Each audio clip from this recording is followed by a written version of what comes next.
to a tremendous amount of necessarily inspiration. I'm having a hard time hearing you, Greg. Okay. Everybody sit down and It's shut not up. your microphone. Now. Thank you. We're going to get going and focus on the issue of money creation.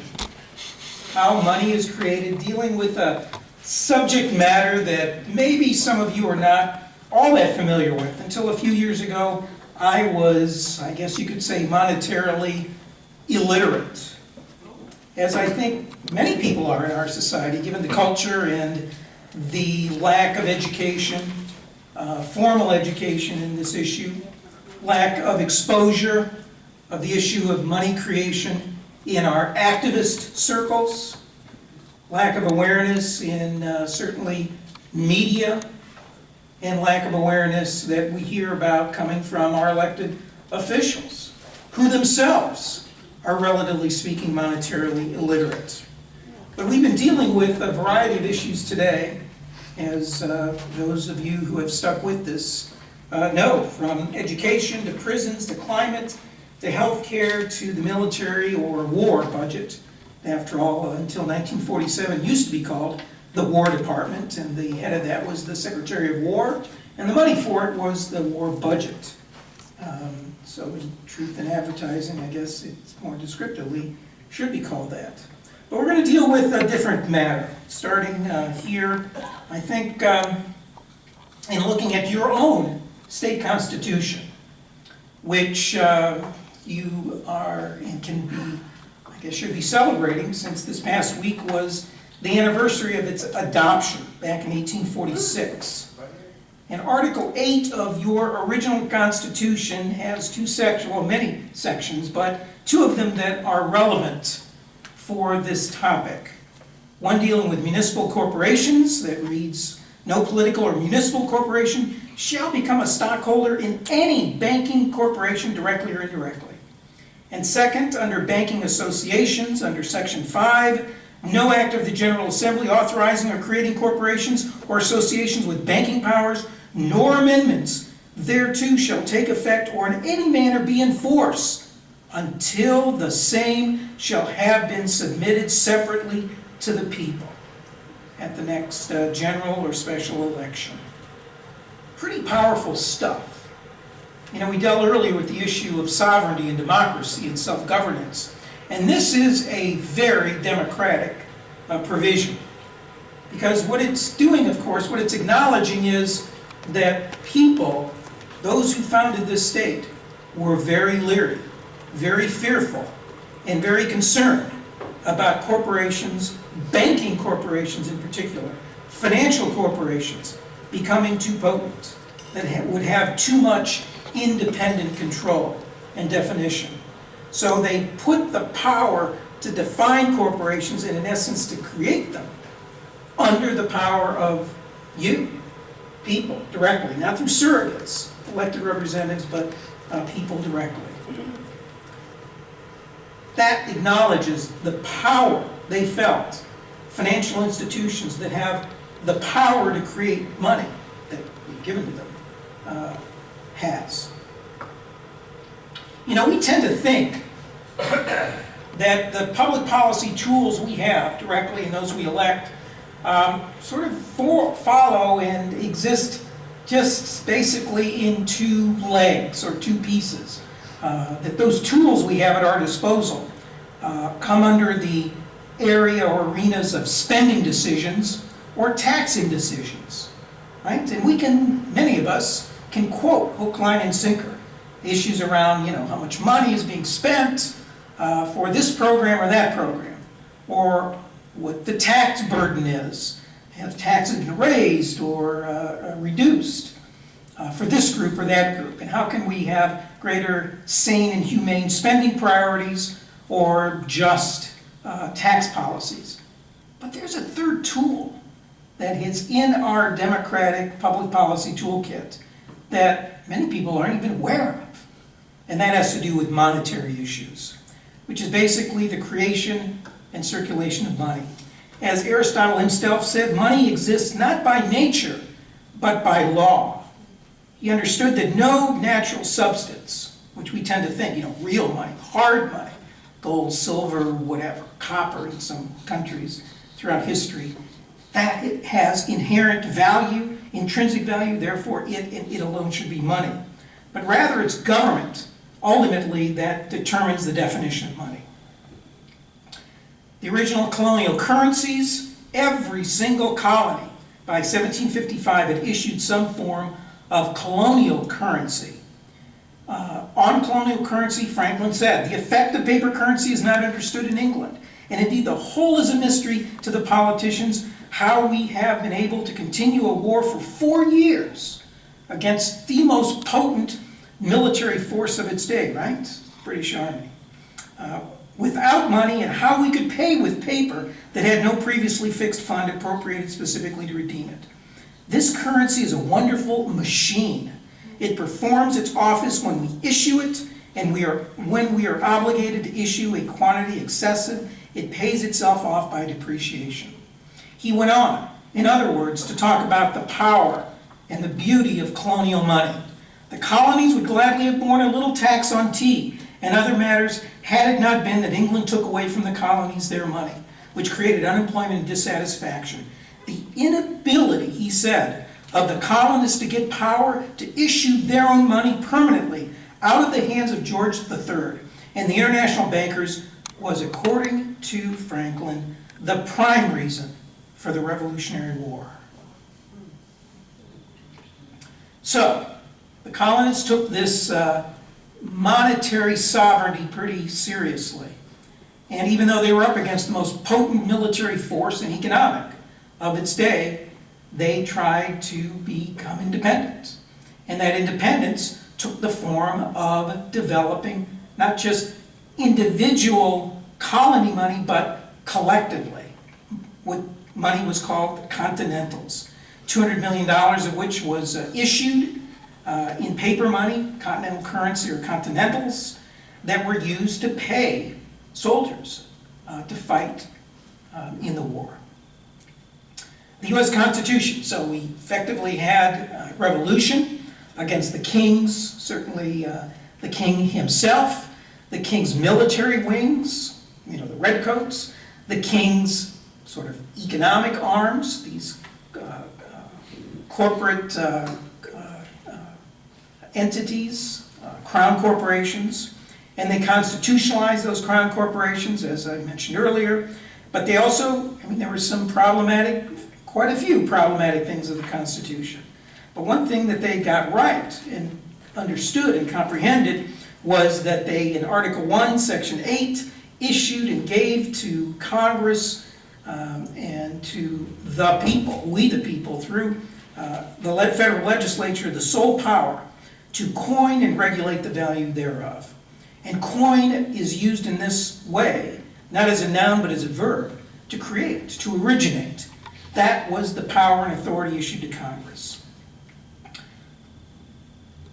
The U.S. early on chartered, most of the corporations in this country early on were chartered at the state level with one exception, and that were banking corporations. They were chartered at the federal level to provide financial money. And they chartered 2 banks. There was a huge battle about whether that should exist or not. There still really wasn't awareness about an understanding, even among the anti-federalists. A huge battle between the Federalists of Hamilton and the anti-federalists led by Jefferson over how are we going to sort of maintain sovereignty and democracy, and understanding that banks had all of this power. So they created, under the pressure of Hamilton, the first bank of the United States. That was chartered for 20 years.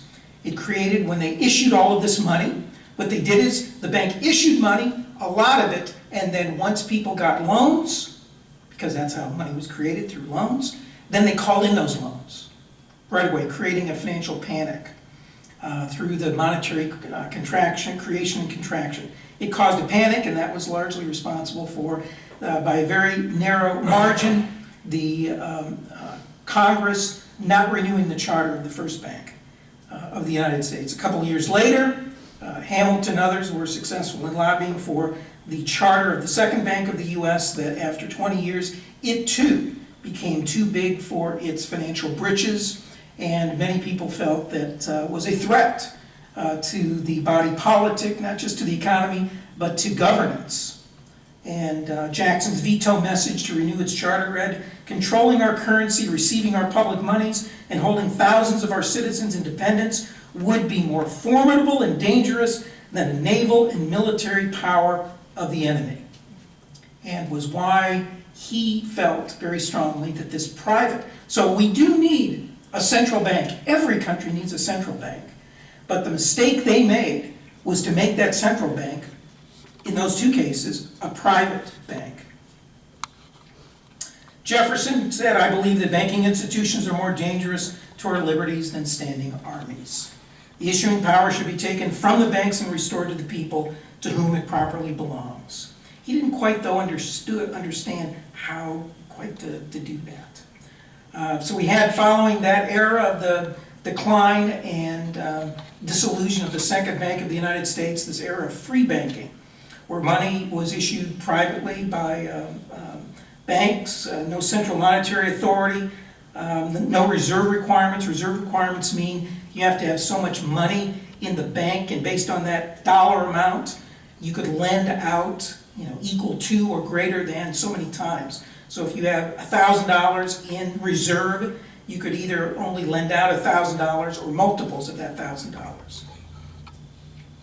Lincoln created, he sort of was the first, actually his economic advisor, a guy by the name of Henry Carey, first understood and got at the national level the importance of creating U.S. money. This was not money issued by private banks as debt, as loans issued to the government, but as debt-free and inflation-free money. This came about, Lincoln and his backers got behind the 1862 Legal Tender Act that ended up creating these things called greenbacks. Why they were called greenbacks? We tend today to interchange the words dollars with greenbacks. Well, no. Greenbacks were U.S. dollars that had green ink on the back that distinguished them from other bits of currency that was issued by private banks during the preceding period. A total of $450 million was allocated for printing and circulation to pay for the war, and that's how many it was, no more than that. So we fast forward to the Federal Reserve System, which came about following the 1913, as a result of the Federal Reserve Act of 1913. This was an example of the third national bank, if you will, a central bank, and yet again a private bank. Created a largely corporate-controlled national banking and currency system authorized to monetize government debt, which means to print their own money and exchange it for government securities or IOUs. The central banking system was composed, and still is, of 12 regional private corporate banks owned by participating commercial banks. By controlling our national monetary faucet, they could create inflation and deflation, just like you being able to, by controlling your faucet on your sink. Turning it on, you have more water that comes in. Turning it off, less water. Same with money. You can create inflation by turning on the monetary spigot. More money out there than what is needed to meet the needs. You want to cause deflation, you turn it off, and can cause panics and the like. The constitutional power for public creation of our power, for public control of our power, was handed over to private banking corporations. It is the ultimate form. You can take privatization of prisons, privatization of water systems, of airports, of water meters, of sewer systems, all of that stuff. Add it up together and it doesn't come anywhere close to the monetary magnitude and the political power influence of giving private entities the power to create money out of thin air. The only thing is the Federal Reserve's leadership are all appointed by the President, subject to confirmation by the Senate. That's not true of Federal Express. Well, that is true, although that list that is presented to the President for consideration is prepared by the private Federal Reserve branches and the like. So it is true that in a sense he chooses, but it is a sort of a facade of giving an aura of public sort of choice when that list is pretty well stacked, who those members of the Federal Reserve Board are going to What does be. it mean that were owned by the private banks? Pardon me? What does it mean where it says the 12 regional corporate banks were owned by the? Yeah, they're stock, and the stock is from the local banks. So they are private entities. In fact, if you go, I mean, we have a Federal Reserve Bank in Cleveland, and wherever these are, and there have been several lawsuits as well filed that have reached federal court that have claimed, you're public, private, and every time they have concluded, yeah, it's a private entity. In fact, in those places where there are Federal Reserve banks, go to the government pages of the phone book. You won't find them there. Look in the business pages, that's where they are. Their employees aren't on the government payroll, they're private. Their pensions, private. They are private entities. There are, a certain few number of features that are public, such as the head of the Federal Reserve, appointed by the president, other members of the Federal Reserve Board appointed, but that's more just surface than reality. So here's how money, basically comes from. The Fed creates all new money as debt from thin air. Same with banks. Private banks then take this new money and create 10 times this amount through fractional reserve banking. This process is called the money multiplier process. And banks themselves, individual banks, create money out of thin air when you go to the bank and want a loan. They basically hit a few keystrokes and voila, that $10,000 that you want for a new car, used car, whatever case may be, is created right on the computer banks, both as an asset and a liability. Double bookkeeping is what they call it. And voila, banks create that principal. However, they don't create the interest. So, how are you going to figure out how to pay back that interest when that amount wasn't created? Only the principal was. Well, we know, right? You have to pay back when you receive a loan principal. So there isn't enough money in the system. The only way you can come out collectively from a macro standpoint is somebody's got to go into more debt. So it's like, I've heard the metaphor, it's sort of akin to someone who is a drunk to say, you're going to drink yourself sober. How often does that work? Not very often. Same with debt. You're hearing it now in Greece and in other places that in Europe that are suffering and dealing with the austerity measures. Well, the way out of your problem is to go into more debt. Get more debt from the European Central Bank, from the International Monetary Fund, or whatever. Here's some quotes from both Edison and Ford about money. Well, there was a plan during the Depression proposed by 157 academic economists that basically tried to say, you need to do what Lincoln did. Create debt-free money. Don't go into debt to pay for all these alphabet soup programs, but instead issue U.S. money. And the main features of what was called the Chicago Plan was that only the government could create money. The plan separated the loan-making function, which can belong to private banks, from the money creation function, which belongs to governments. It's not saying get rid of banks. Good reason to have banks. But only have banks basically issue money that they have in their deposits, not created out of thin air. And that the proposal recognized the distinction between money and credit, between money as money and credit or debt as debt. And in several respects, it was the precursor for this act that has been introduced called the NEED Act, the National Emergency Employment Act, which was introduced a couple of times in Congress, the last two sessions of Congress, when Representative Dennis Kucinich from my part of the world in Northern Ohio and John Conyers, both in 2011 and 2010. And its main purpose, by it being called the National Emergency Employment Defense Act, was to create jobs and to deal with the debt. And basically what it addresses is, it says we need to sort of take charge and become engaged in the same way that we become engaged, right, in spending decisions by having all sorts of proposals for creating more just and sane and humane budget proposals, or how can we have our tax policies that are more progressive. Well, in the monetary field, let's no longer hand off and privatize, willingly give away the power that we the people have to create our money. And that's what the Need Act addresses. It, in light of these growing and persistent monetary-related concerns that are out there, as you can see, from debts and deficits to trade imbalances to unemployment, underemployment, manufacturing concerns of stagnant growth, and all of these wild and bizarre financial quote-unquote products. When you can create money out of thin air, I mean, you've got quite a bit of ability to start speculating and the like. This is a response.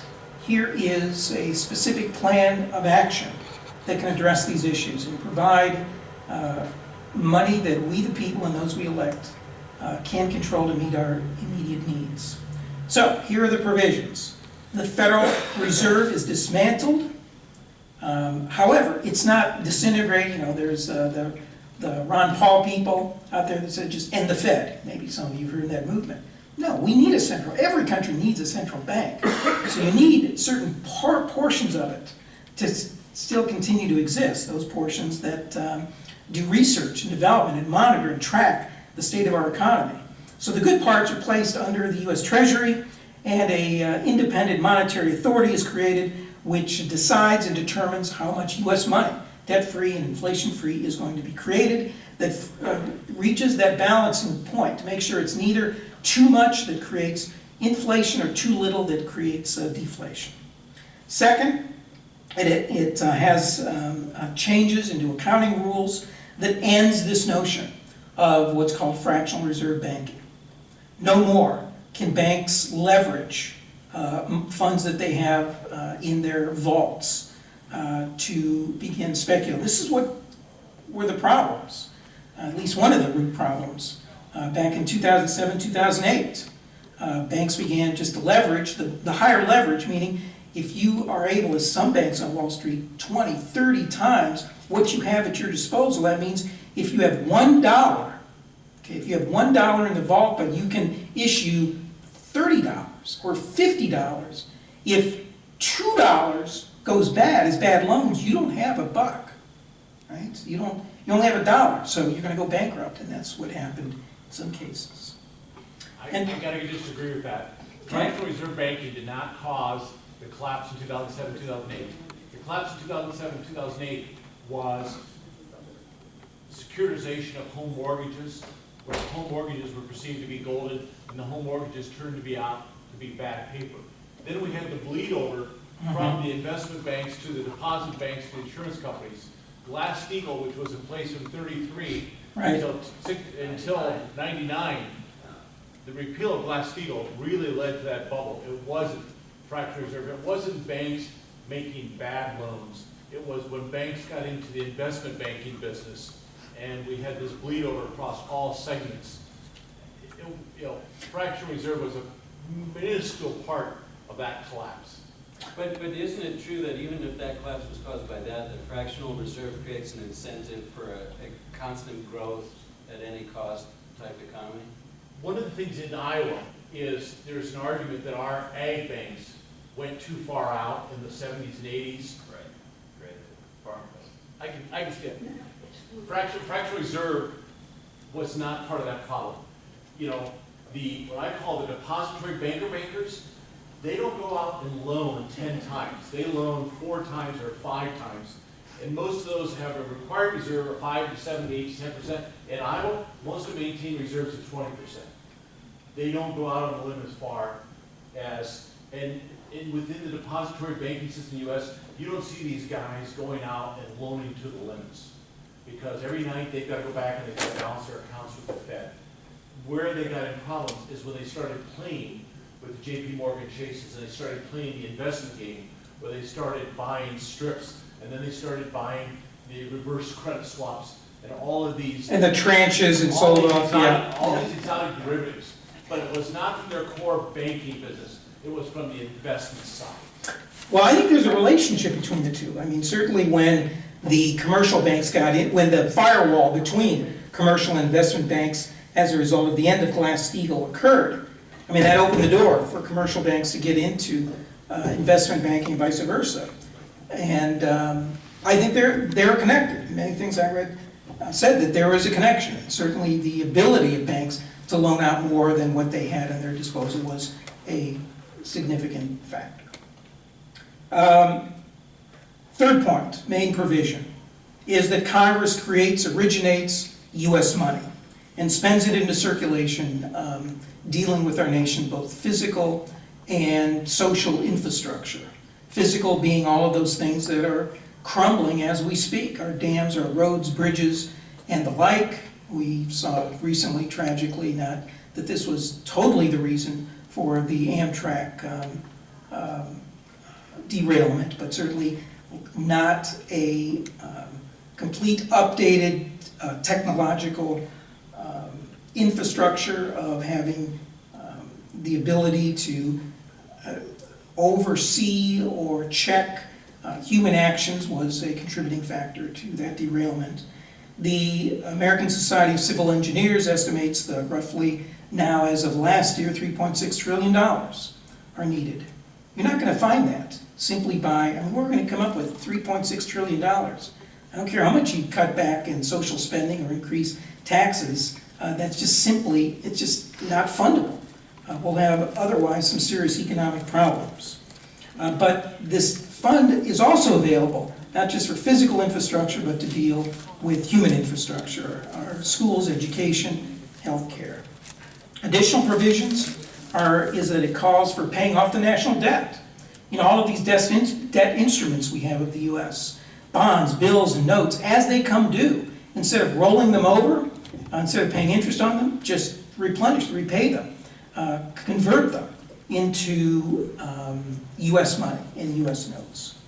Limited interest rates, the NEED Act says 8% tops.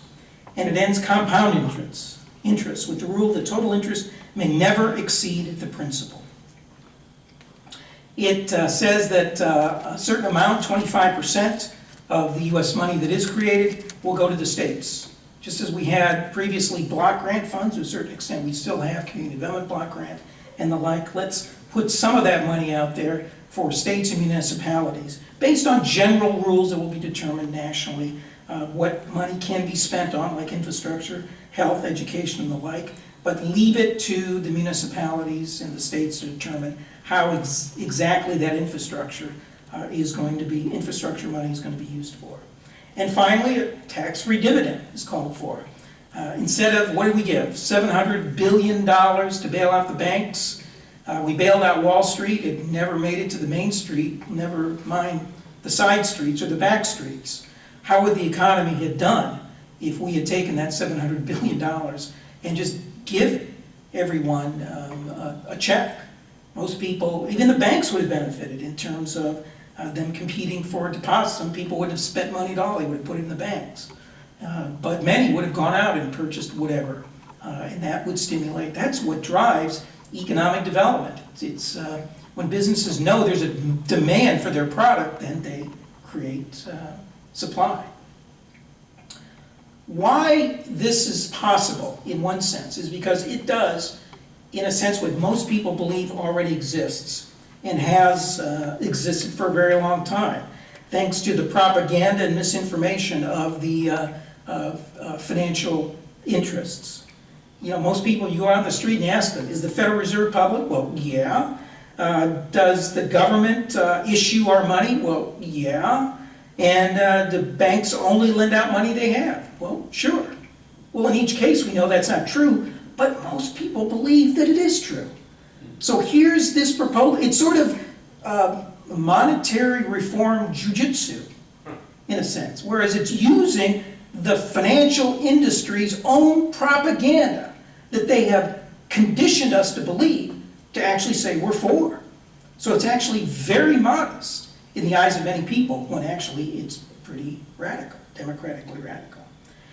Of course, there's going to be opposition and threats to trying to institute this from certainly the power elite and their various arms, not just the banking interests or other corporations, or of course the politicians that are purchased or rented by the banks, but certainly all of these other interests.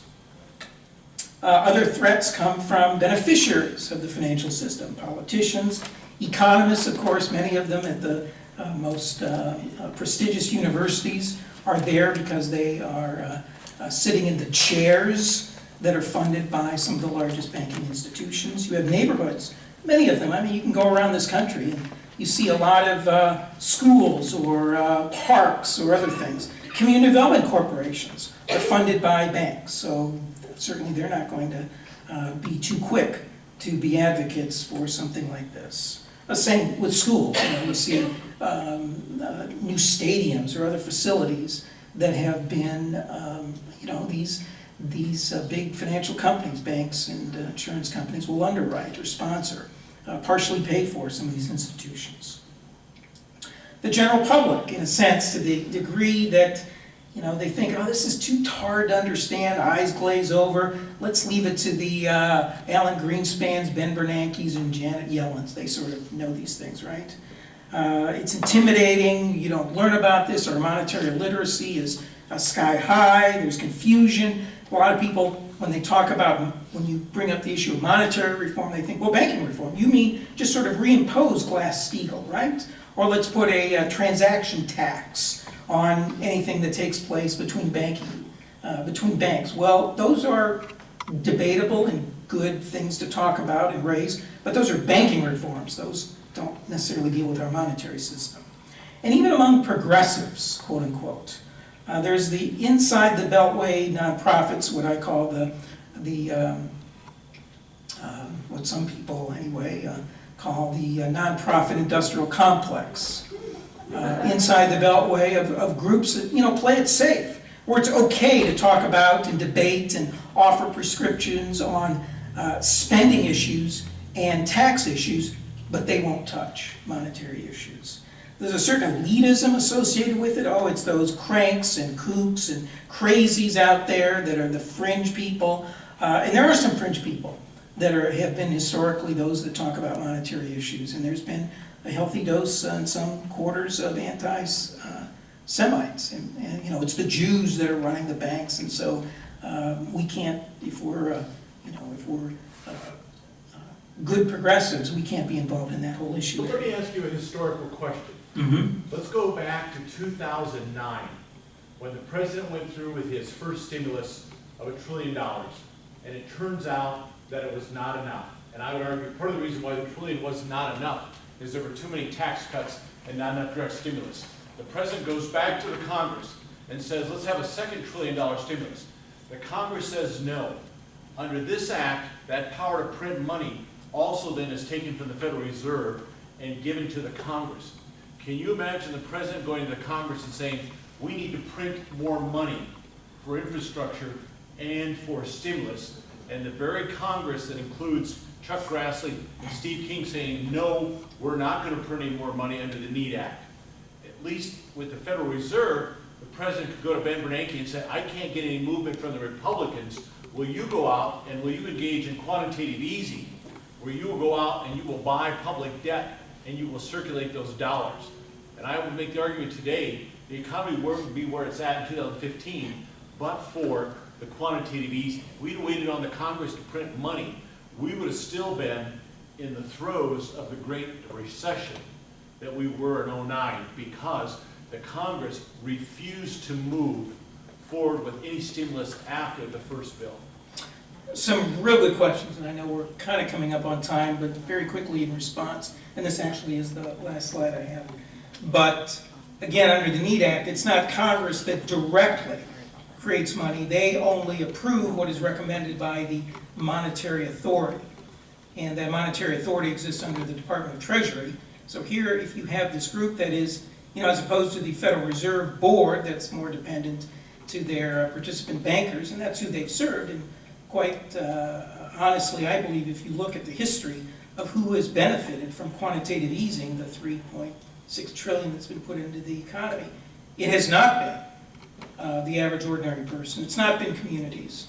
This money that's been injected into the system resulted in even greater concentration of power in the banking industries with the smaller banks being purchased by the bigger banks. A lot of that money was injected into the economy for companies to get at ZIRP, zero interest rate, to buy back their own stock to artificially inflate the price. It has benefited, and a number of studies have borne out, it has contributed to the growing gap between rich and poor. So I don't think the quantitative easing has been a boon. We are still in a great recession, if you will. I mean, they play around with the numbers. You can look at unemployment and, you know, the U6 figure of, you know, the official unemployment rate is far lower than when you take into account those who are underemployed, those who aren't looking anymore. That's the U6 figure, it's much greater. I think we're still suffering. I mean, you have six years out, and you have growth that minuscule. It's going to be 0% in the first quarter of this year, first half of this year. I think we have some serious problems. Here's the last quote. I think the point you raised, sir, is a very legitimate one. It's one that the NEED Act still has to somewhat grapple with, is how do you make this monetary authority something that is truly independent, that is not directly beholden to Congress, but still nevertheless has some accountability. Yes, Congress ultimately has to decide, and if the monetary authority says, look, we are in a financial problem, the way to get out of it is to put $1 trillion into the economy. If Congress ignores that, how are they going to look? Particularly if what results from that is an economic tank. They're all probably going to be out of office. So what this does is it creates, hopefully, a body, this monetary authority, that is more independent. Why we don't have this, of course, is because, I'll just simply end here, is because in a bit of refreshing candor by Dick Durbin a number of years ago, he said, and the banks, hard to believe that at a time when we're facing a banking crisis, that many of the banks created are still the most powerful lobby on Capitol Hill, and they frankly own the place. If we look at governing under the influence, and you look at the Open Secrets website, and you look at the interests, the sectors of those who contribute or invest politically, number one is the fire industry, finance, insurance, and real estate. They have locked down the ability to even debate. I mean, this NEED Act, when it was introduced in the two Congresses, didn't even get a hearing. Didn't even get a hearing. So this represents another example, another issue area, just like all the other ones we've spoken about today, where yes, we need to continue in our respective issue areas, sort of silo-wise, to continue to educate, to continue to advocate, to continue to lobby for change. But ultimately, I believe, we're not going to get out of this governing under the influence of private entities, corporations, and wealthy individuals until we, instead of going vertical, we go horizontal. Meaning that we put energy into looking at those issues and those solutions that overarch or undergird, that help us get to first base, if not all the way around the bases, on all of the issues we care about. And for me anyway, that's why, yeah, I try to pay attention and work on this issue, but overarching or undergirding that is this issue of ending corporate constitutional rights and money is speech. Because if we can get behind working for the movement for democracy, working for democracy will make it easier for us to get education, healthcare, a clean environment, prisons that aren't corporatized, and democratic money. So I think, yes, we need to keep continuing to go vertical, but at least some of our energy has to go, I believe, respectfully, horizontal. Thanks.